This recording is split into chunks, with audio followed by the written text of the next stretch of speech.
morning. It's JB Portillo once again with Bella Vista Community Television, and we're going to talk about it just like we do every month. I am so excited today because I have a good friend with me, Frankie Jackson, who has decided, well, if you knew her, this would all make sense to you if you really knew her. But you decided, Frankie, to give yourself a birthday present. I did. I felt sorry for myself when I was turning 50 and decided, why have I not marked anything off my bucket list?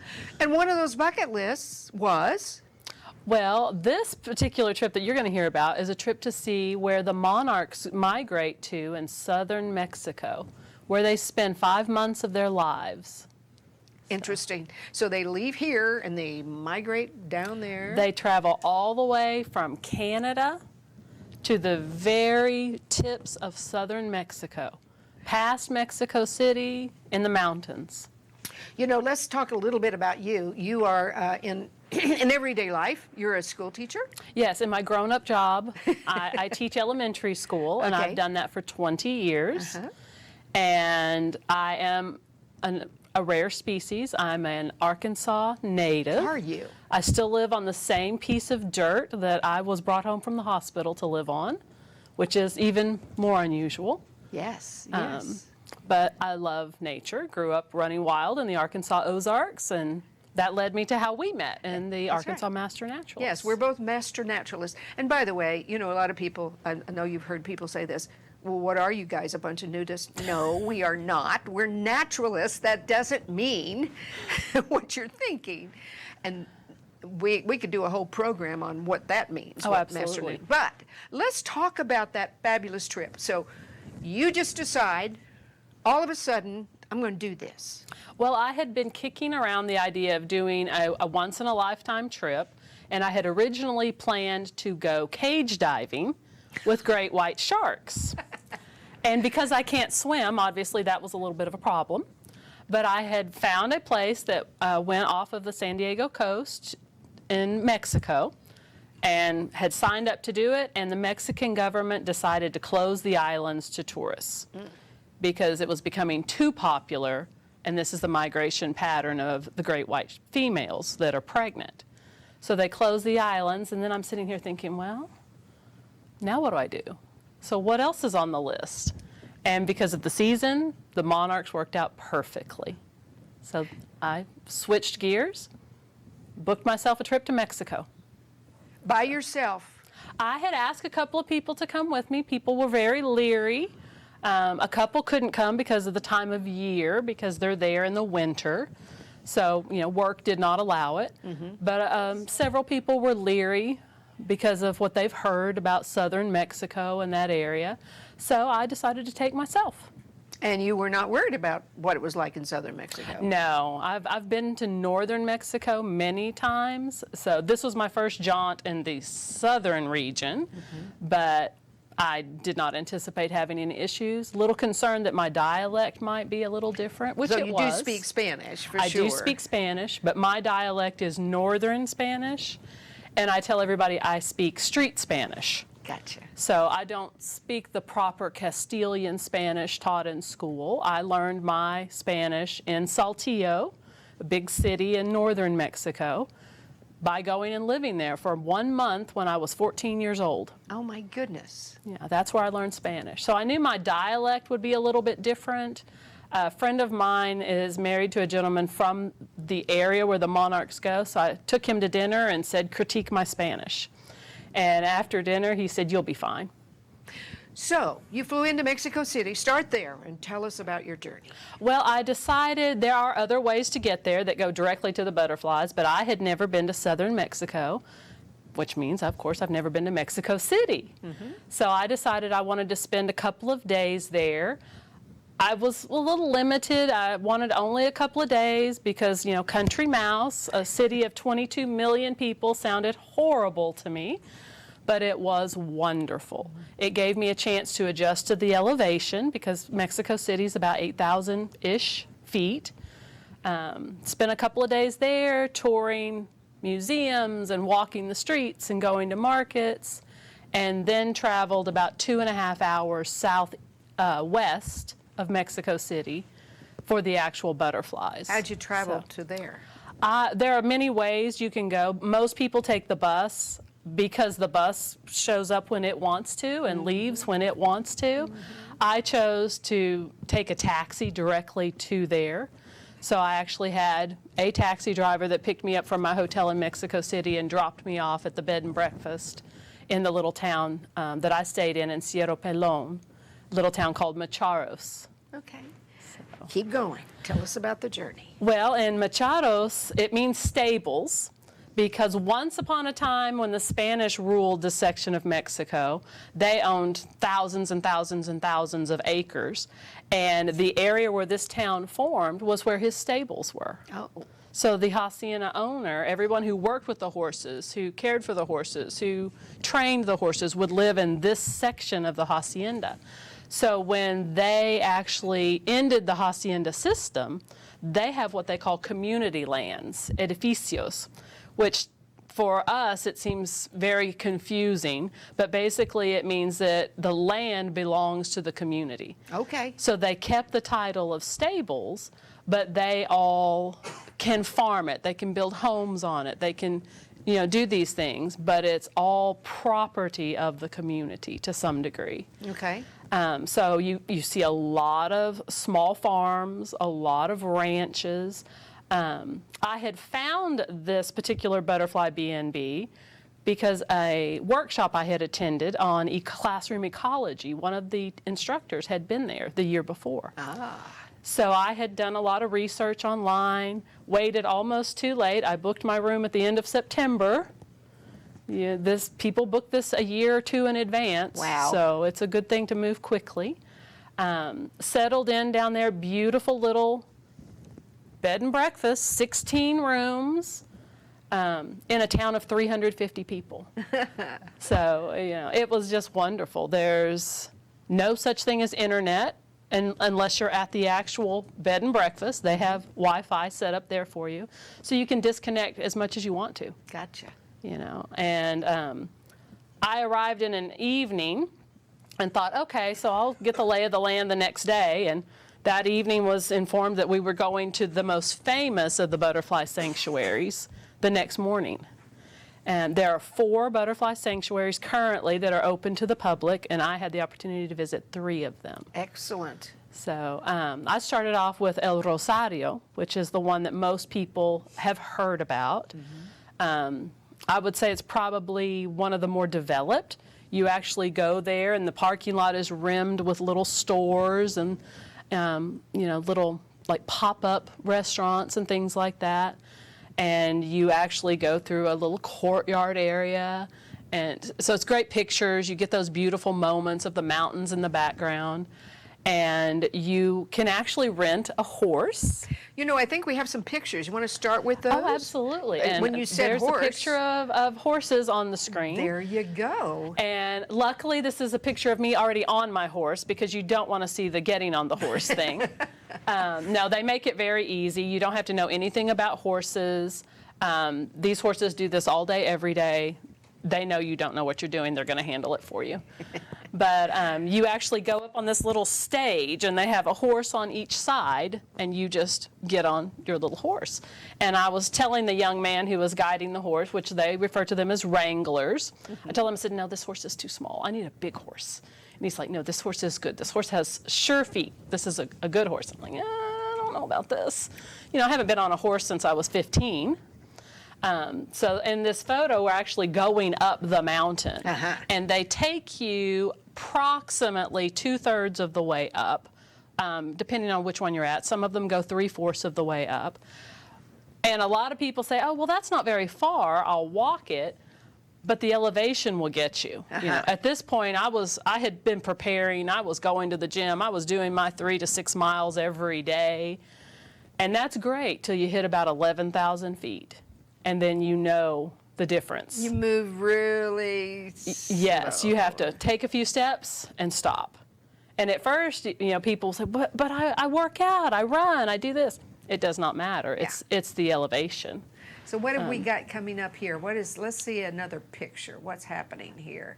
So in this particular photo, all that gray stuff that you see that looks like dead leaves are actually thousands and thousands of monarchs clumping together. So when they're in the shade or it's a cloudy day, you can look straight at these things and not realize that you're looking at literally thousands and thousands of monarchs. Unbelievable. But if the sun comes out, they will open their wings, and all of a sudden, these jewels of bright orange appear, and you're thinking, where on earth did these things come from? Yeah, but they're sitting there just waiting. They open their wings, they collect some of that solar energy. If it's warm enough, they may fly away. They don't eat a lot when they're there. They go into diapause, so they slow their metabolism. But they will drink. So if there's been a rain the night before, they'll go get water. They'll move around from one side of the tree to the next, wherever they're warmest. But it's fascinating to me because you really think there are millions of butterflies here. And you won't see a one of them if you don't know what you're looking for until they open their wings. Yeah, I mean, just look at that picture. It's just, well, it went away, but it was there. That's you and me right now. But let's put that picture back up. Oh, look, I see the picture that's coming up. There, it's hard to see, but... Now, on this picture that's showing right now, those gray, they almost look like globs hanging from the top. Yes. There will be hundreds of thousands of butterflies in each of those blobs, so to speak. And again, they'll sit there and look just like that until the sun hits them, and all of a sudden, it's magic. You know, it's amazing how they can come all the way from Canada and make that trip. How long do they live anyway? Well, most of them only live a few weeks, from the time they're an egg that turns to a caterpillar. It's 2 weeks in their chrysalis, and then a couple of weeks as a butterfly. But the generation that goes to Mexico, butterfly people refer to as the super generation. They will begin their migration. They will lay eggs on the way. We do get fall monarchs. We are on the edge of their flyaway. But they will get to Mexico and they slow their metabolism. They go into reproductive diapause, so there's no need to find a mate, no need to worry about subsistence for eggs, no need to worry about caterpillars at that point. And they will spend the winter there waiting for nature to tell them, we still don't know exactly how they do it and how they know, that it's time to start the journey north.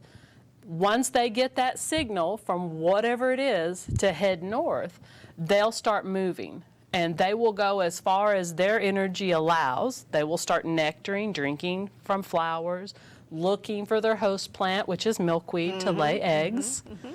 And then the next generation will begin. And it usually takes 4 to 5 generations for them to get back to Canada.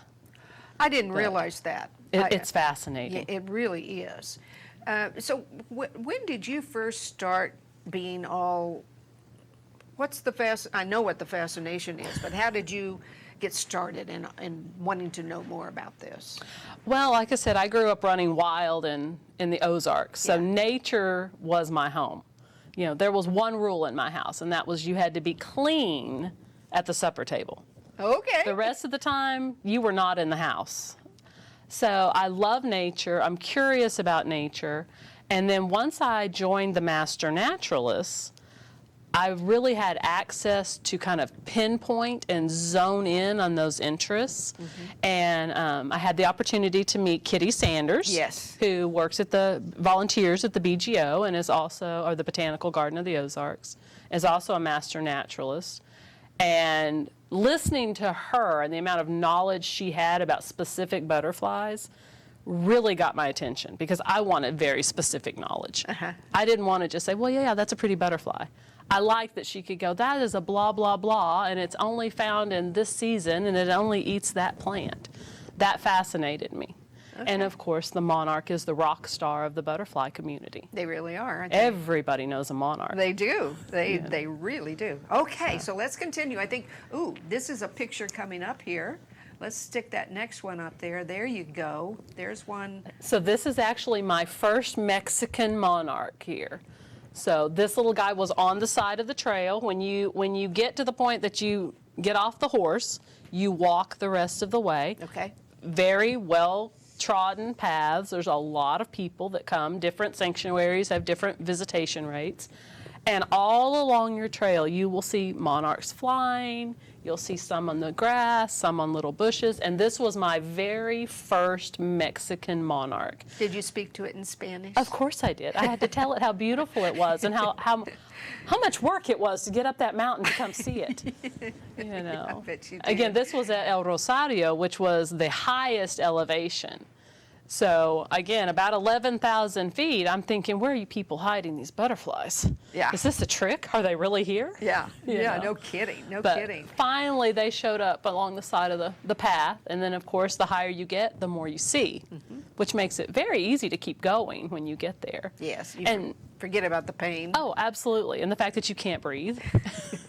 And people will be chit-chatting all along the trail, but you can tell when they get to the big butterfly clusters. It will instantly be silent. Yeah. They are so mesmerizing. When I first saw you do this presentation, you did have some actual footage, and it was magnificent. It almost makes you tear up. It's beyond description. I mean, you think, yeah, it's a video of butterflies flying. Okay, I see butterflies flying all the time. Yeah. But when you see thousands of butterflies, it's something different. It just brings it to a different elevation. Gotcha. You know, it really is magic. There's no better way to say it. Let's take a really quick break, and then we'll come back and finish your journey, because I want you to talk a little bit about the economy and how all that works. Perfect. Since 2008, Joel's Upholstery and Fabrics in Bentonville has been your go-to destination for top-notch upholstery and fabrics. With over 25,000 yards of in-stock upholstery and home decor fabrics, vinyls, leathers, and a vast design library, we make reupholstery easy and affordable. Our expert staff is available Monday through Friday from 8 a.m. to 4 p.m. to assist you. We cater to both commercial and household upholstery needs. Stay updated on our latest news, sales, and projects by following us on Facebook and Instagram. Okay, so let's continue your journey. Now, that was the first place you went? You said because you went to 3 different I places. went to 3 different ones. El Rosario was the first one. The second one I attended is actually the one where I was staying. Oh, okay. So in the town of Machados, that is where Cerro Pelon, which means bald mountain, because it really is a bald mountain. There are no trees on the very top. That is where I was staying. And I got to see those butterflies at that sanctuary as well. But that's where I really became interested in the economic power behind what we would call ecotourism. Okay. You know, here's this little Arkansas country mouse that has traveled halfway down the continent to this little town of 350 people, and to see how they interact with the butterflies and what the butterflies mean to them, plus the other things that are going on in a community. You know, we don't see communities that small anymore. That's right. You know. And they're family oriented, right? So the family, what'd you say earlier? They're butterfly wranglers or something? Yes, they have what they call butterfly wranglers. And Cerro Pelon is a little bit different than the other butterfly sanctuaries. You're straddling 2 states in Mexico. Okay. So Cerro Pelon is in the state of Mexico, whereas El Rosario, the first one I visited, is in the state of Michoacan. So the rules are a little different. Isn't that a scarier part too? One of them? Michoacan is the place that you're going to see on the news. Okay. Where the butterflies are at, you're in kind of the northeast section. Most of the negative things that you're going to see are actually happening in the southwest section, down around the harbor. Okay. But yes, I mean, it is the state you're going to hear about. And that also factors into that ecotourism. If you're, you know, I could go to El Rosario and I could walk up that mountain, but I can also rent that horse for $10, which to us doesn't seem like that much. You can't go to McDonald's for $10. No. But that is an average daily wage in that region of Mexico. So if I'm renting that horse and paying that wrangler to guide that horse up, he's got a job. Mm-hmm. And poverty breeds desperation. You have a family to feed. You're going to feed your family one way or the other.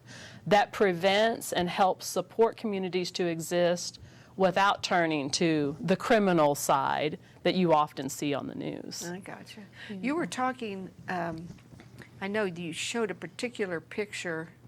Was it about food or some of the wares that they also sell? So in the town where I was staying at the Cerro Pelon Butterfly B&B, because the family that runs that wants the community to feel that connection to the butterflies, both financially and personally, you know, if we can make them see the benefits, they're more likely to help fight conservation efforts and say, yes, we want this. We don't want the region destroyed. We want to protect the butterflies. They're more likely to fight for that.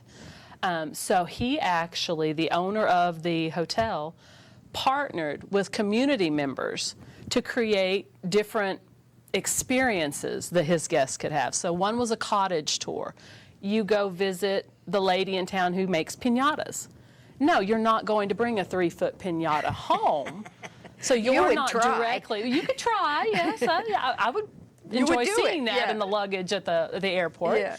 But even though I'm not physically buying or purchasing from her, she is paid a certain amount of money from the B&B Gotcha. for allowing us to come to her house and doing the demonstration. Okay. And then we visited the local winemaker, and we got to sample different types of wines.